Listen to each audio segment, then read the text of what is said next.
jsou polomrtví lidi.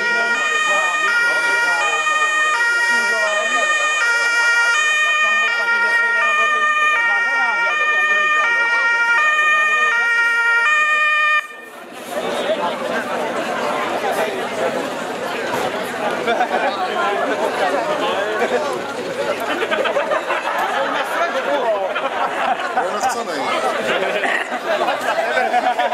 Co se směje?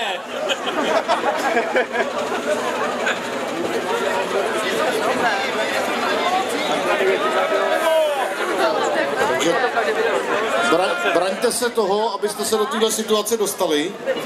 Podívejte se, Lukáš vůbec nevnímá, jo? Vůbec nevnímá.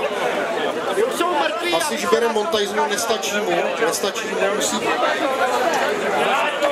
musí nahodit kompresor, výborně kolega.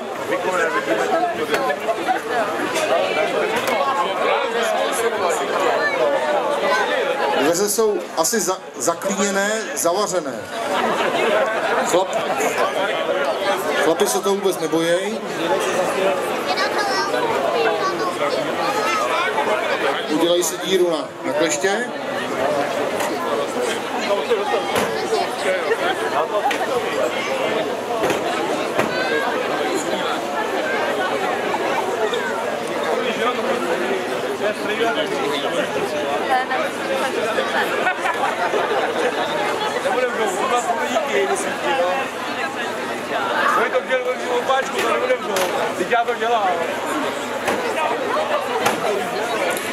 Já musím dopředu říct, že auto má zavařený dveře, jo?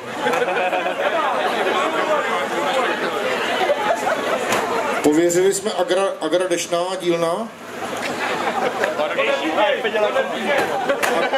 Ne, zaměstnanci Agry Dešní, tak abych to řekl popravdě. Takže je vidět, že tam zaměstnávají dobrý lidi, umějí to. Ježišmarja, on mu těma nůžkama sundává trenýrky, ty. Mě ho nechlasněte za hubu. Havlíku, nesměj se. Nahlas.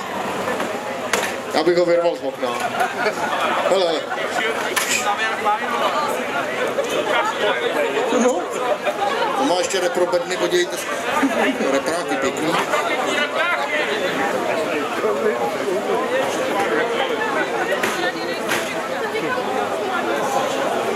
Abyste viděli, tady nejde o tu srandu, ale abyste viděli, že ty kluci hasičský to nemají tak jednoduchý, jo. Když přijdou k té nehodě, tak vidíte, že opravdu, když jde o životy, že jako ty dřiny je tam hodně.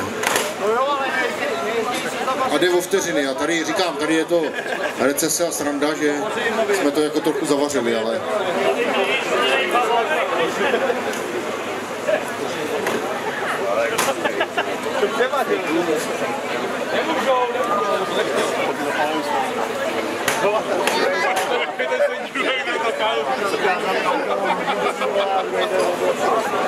Tak teď přijde na řady mužky stříhací, dívejte se.